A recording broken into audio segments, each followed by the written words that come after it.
नमस्कार मंडळी, मी आज तुमच्यासोबत शेअर करणार आहे भडंगची रेसिपी। त्यासाठी मी चिरमुरे अर्धा किलो घेतलेले आहे, त्याला व्यवस्थित नीट करून पण घेतलेला आहे।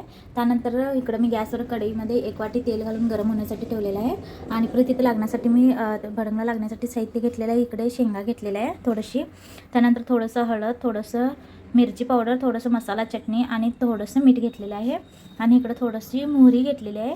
त्यानंतर इकडं लसूण सोलून चेचून घेतलेलं आहे बारीक। त्यानंतर जिरा आणि अजवाइनला पण मी थोडंसं चेचून घेतलेलं आहे आणि इकडे मी साखर पण थोडी चेचून घेतलेली आहे। आता मी तेल गरम झालेलं आहे, आता मी त्याच्यामध्ये शेंगदाणे घालून घेणार आहे। हळूवारपणे घालून घ्यायचं म्हणजे छान अंगावर उडणार नाही। आता 2 मिनिटं असं तडतडे असा आवाज आला की मग आपले शेंगदाणे भाजले असं समजायचं। व्यवस्थित शेंगाला भाजून घ्यायचं।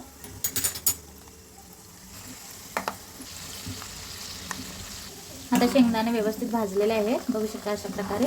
आता मी त्याला चिरमुऱ्यावर घालून घेणार आहे व्यवस्थित असं।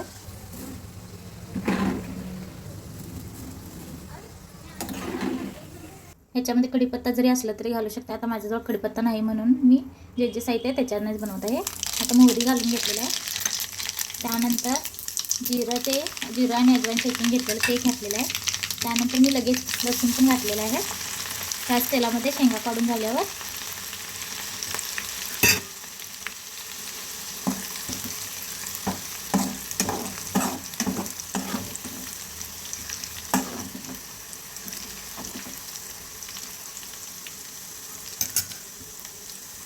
लसूणला व्यवस्थित तेलामध्ये असं व्यवस्थित भाजून तळून घ्यायचं, मस्त छान टेस्टी लागते।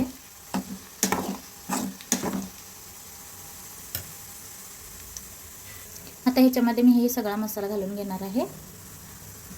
हळद घातला नसला तरी चालते, मी कलरसाठी थोडंसं हळद घातलेलं आहे। मस्त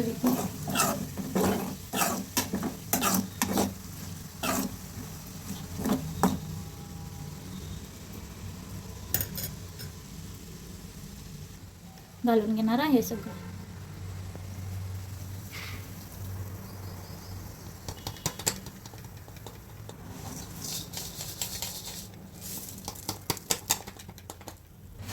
आता मी ह्याला व्यवस्थित सगळीकडे मिक्स करून घेणार आहे।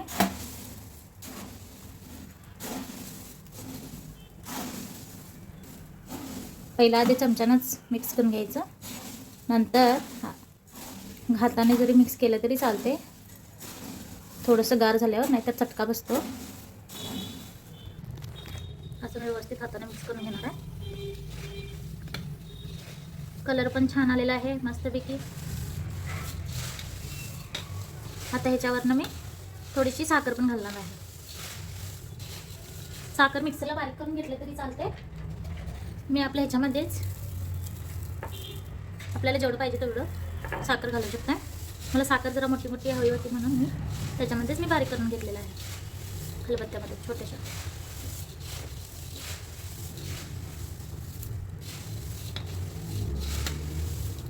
फरसाणा जरी असेल तरी फरसाणे पण घालू शकता, शेव वगैरे। बघा मस्तपैकी असं खालून पण सगळं असं व्यवस्थित मिक्स करून घ्यायचं, नाहीतर खाली सगळा मसाला तिथंच राहतो। बघा अशा प्रकारे भडंग तयार झालेला आहे। व्हिडिओ आवडला असेल तर लाईक आणि सबस्क्राईब करा।